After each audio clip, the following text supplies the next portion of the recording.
It's an understatement to say that Saturday Night Live has had a major impression upon the comedy medium and pop culture over the last 50 seasons. Producing live sketch comedy acts with a talented up-and-coming cast of comedy standouts each season, it's produced some of the most viral and iconic clips and moments within internet culture today. It's inevitable then that at some point a filmmaker would arrive and want to make a movie about the show itself and, more importantly, the history behind it. The first season of SNL was a golden age of comedic talent. With the likes of Dan Aykroyd, Chevy Chase, John Belushi, and Gilda Radner running around, it was impossible to shrug off just how impactful and important this cast of stars and the show in particular was to comedy as an art form in general. This is precisely what Jason Reitman's newest film, Saturday Night, tries to capture. The interesting hook here is that the film takes place within the 90 minutes before the first episode of the show airs live. Lorne Michaels, played expertly by Gabriel labelle here, feels the pressure to perform the show well, not just within the cast and crew themselves, but also the television executives from NBC who are breathing down his neck, both distrusting and unnerved at the thought of young rookie comedians producing something like this within a primetime slot. Throughout the runtime of the film, with trials and setbacks facing the crew, and as the clock ticks closer to the 11:30 airtime, Michaels struggles to make sense of the show itself and also his decision to move forward with the project. The film as a whole attempts to capture the same similar frantic and kinetic pace of films from directors such as Aaron Sorkin. The script, written by Reitman and Gil Keenan, balances comedy moments with serious scenes of dramatic tension and stakes.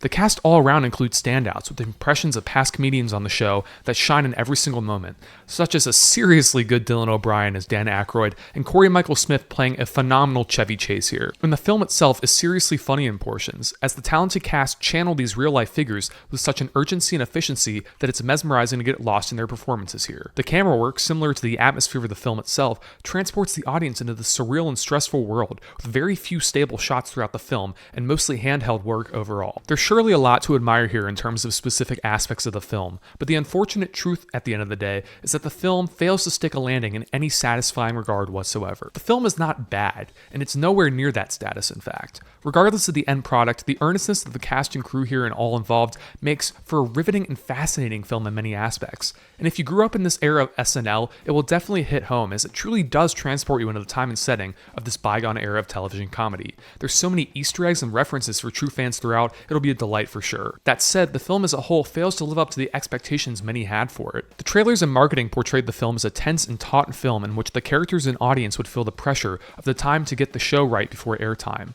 And that's what I expected going in. The reality, however, is quite different from what the film promised. While the events of the film take place over 90 minutes, the movie itself is an hour and 50 minutes almost. That means while the characters feel the pressure to get everything ready in this time, we as audiences do not, which is the major problem with this film and what really holds it back at the end of the day. When the crux of your film rests on the tension and stress the characters feel, including such a bloated runtime and poor pacing does not convey the sense of anxiety to the audience in any form whatsoever. The events of the film, therefore, feel awkward and confined. We watch the characters stress about these events, but we as audiences don't feel that tension and feel largely disconnected, as the film is easygoing and drawn out for large portions, with slower moments in between that do great work at establishing character depth, but ultimately never feel fulfilling or needed in the end of the day. It really does come down to the editing of the film holding it back, as the pacing and flow of the film feel entirely off from what the film itself needs and promised. The film drags considerably in portions, and never quite captures the wow factor it really needed to go the extra mile at the end of the day. It plays it safe for most of the film, never really taking creative risks and slowly turning into a by-the-books dramedy with nothing of real substance that hasn't been done better in other films. To say Saturday Night is a bad film would be an inaccurate statement.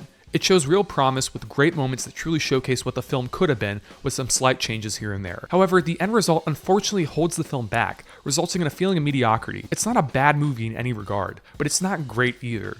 It sits somewhere in the middle of the scale, never entirely forgettable, but also not memorable either. Now, I don't want to rain on everybody's parade with this one though, so I'll say this. Regardless of how good the film might be overall, if you're a Saturday Night Live fan who grew up with this era and these people portrayed in the film, go see it 100%. You'll have a blast. It's a fun film in many regards in that aspect. For those cinema goers, however, who are looking for something with real artistic nuance and depth, look elsewhere. That's why I'm giving Saturday Night a 2.5 out of 5 stars.